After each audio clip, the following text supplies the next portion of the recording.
जय श्री राधे। एक बार फिर से आप सभी भक्तों का हमारे इस YouTube चैनल पर हार्दिक स्वागत है। तो आज हम इस YouTube चैनल के माध्यम से सुनने जा रहे हैं कार्तिक के महीने के कृष्ण पक्ष की रमा एकादशी के व्रत की कथा। तो जिस प्रकार भगवान श्री कृष्ण युधिष्ठिर को हर एकादशी पर एकादशी के व्रत की कथा सुना रहे हैं, ठीक उसी प्रकार हम भी इसी YouTube चैनल के माध्यम से एकादशी के व्रत की कथाओं को श्रवणपान करते हुए चल रहे हैं।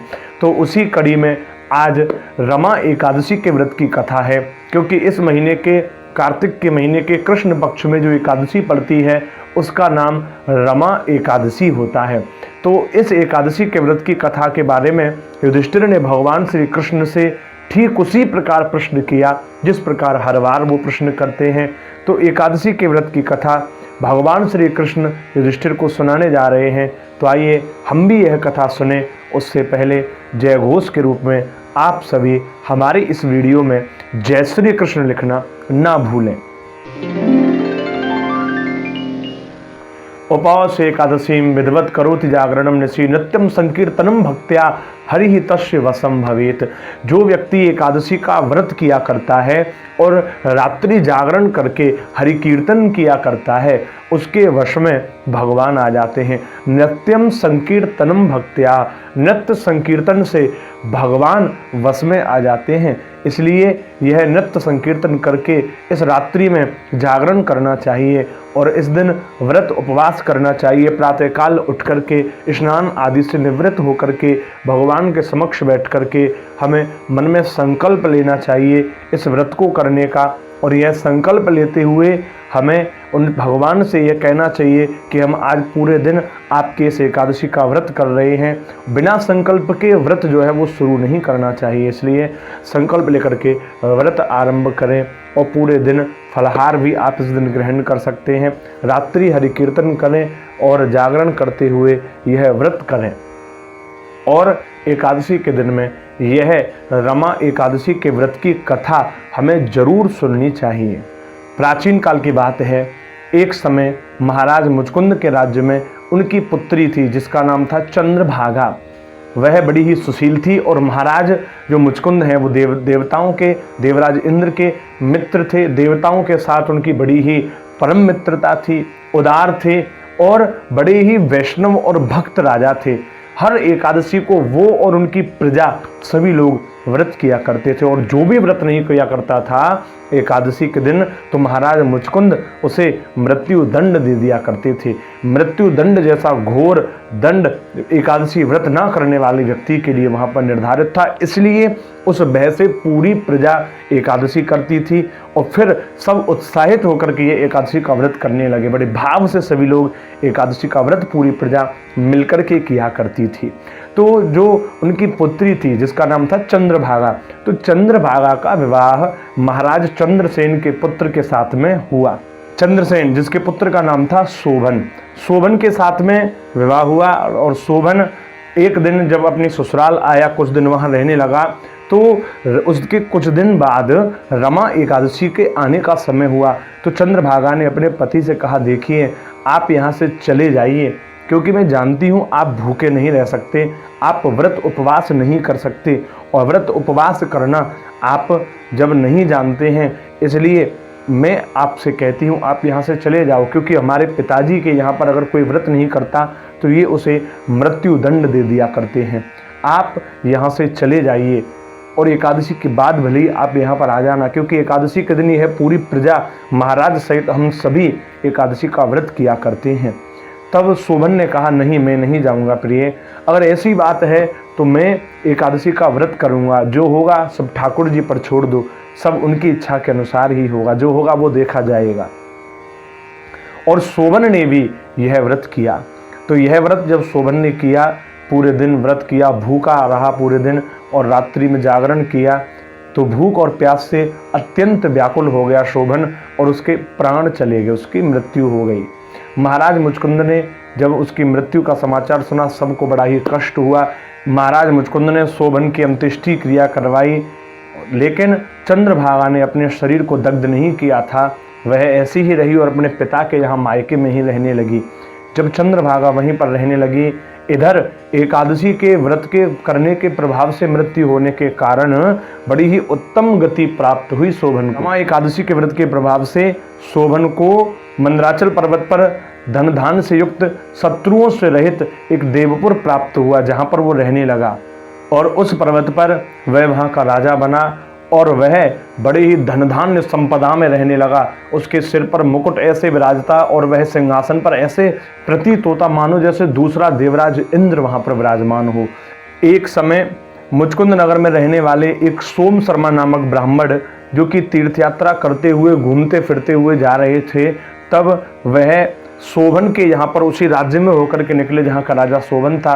और जब वह शोभन को उन्होंने देखा तो वो पहचान गई कि यह तो हमारे यहाँ का राजा का जमाई है शोभन। और शोभन भी उसे पहचान गया और उसने अपने आसन से उठ करके उन्हें प्रणाम किया और उनसे कुशल क्षेम पूछी और प्रश्न किया कि हमारी पत्नी कैसी है, नगर में सब सकुशल तो हैं। तब ब्राह्मण ने बताया कि हाँ राजन, सभी लोग बड़े सकुशल हैं, सभी आनंदित हैं, लेकिन आपके जाने के बाद जो राजकुमारी हैं वह अभी भी ऐसी की ऐसी ही रहती हैं। और तो और हमें तो इस बात का भी आश्चर्य हो रहा है कि आपको इस प्रकार से ये सुंदर नगरी यह सब कैसे प्राप्त हुई। इसके बारे में हमने ना कभी सुना ना कभी देखा। इतनी सुंदरता वाली नगरी आपको कैसे प्राप्त हुई? राजन, कृपया हमें भी यह सब वृतांत बताइए। तब शोभन ने कहा कि कार्तिक कृष्ण की रमा एकादशी का व्रत करने से मुझे यह सब प्राप्त हुआ है, परंतु यह अस्थिर है, यह हमेशा के लिए रहने वाला नहीं है, अस्थिर यह सब कुछ है और यह स्थिर हो जाए ऐसा कोई उपाय करें। तब ब्राह्मण ने कहा, हे राजन, यह स्थिर क्यों नहीं है और यह स्थिर कैसे होगा?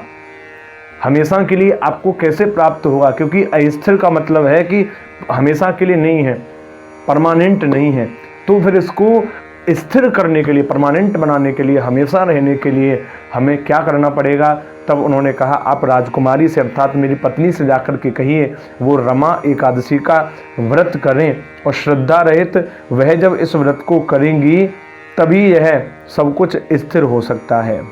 ये सारी बातें कहकर के ब्राह्मण को वहाँ से विदा किया और जब वह ब्राह्मण लौट कर के आया तो वह चंद्रभागा से मिला और उसने सारा वृतांत कह सुनाया।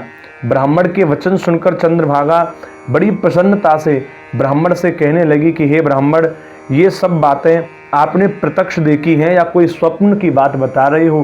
क्योंकि जिस प्रकार की बात आप कर रहे हो यह सब हकीकत नहीं लगती, ये सब एक स्वप्न लगता है।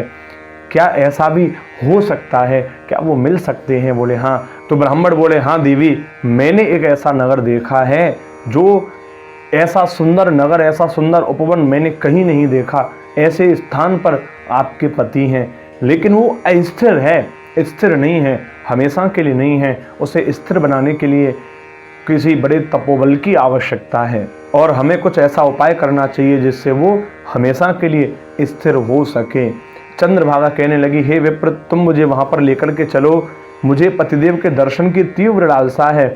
मैं अपने किए हुए पुण्य से उस नगर को स्थिर बना दूंगी और आप ऐसा कोई कार्य कीजिए जिससे हमारा संयोग हो, क्योंकि वियोगियों को मिला देना ही बड़ा पुण्य का काम है, हमारा संयोग करवाइए। तब सोम शर्मा यह बात सुनकर चंद्रभागा को लेकर मंदराचल पर्वत के समीप वामदेव ऋषि के आश्रम पर गए। वामदेव ने सारी बात सुनकर वेद मंत्रों के उच्चारण से चंद्रभागा का अभिषेक किया। तब ऋषि के मंत्र के प्रभाव से और एकादशी के व्रत से चंद्रभागा का शरीर दिव्य हो गया और वह दिव्य गति को प्राप्त हुई। और इसके बाद वह अपने पति के पास में आई और अपनी पत्नी को आता देख करके शोभन अति प्रसन्न हुआ और उसे बुलाकर अपनी बाईं तरफ बिठाया और चंद्रभागा कहने लगी, हे प्राणनाथ, आप मेरे पुण्य को ग्रहण कीजिए। अपने पिता के घर जब मैं 8 वर्ष की थी तब से मैं विधि पूर्वक एकादशी का व्रत किया करती हूँ, श्रद्धा पूर्वक किया करती हूँ और उन समस्त पुण्य कर्मों को आज मैं यहाँ पर एकत्रित करके उनके फल के प्रभाव से मैं यह कहना चाहती हूँ, उनके पुण्यों के प्रताप से आज यह नगर स्थिर हो जाएगा तथा समस्त कर्मों से युक्त होकर प्रलय के अंत तक रहेगा।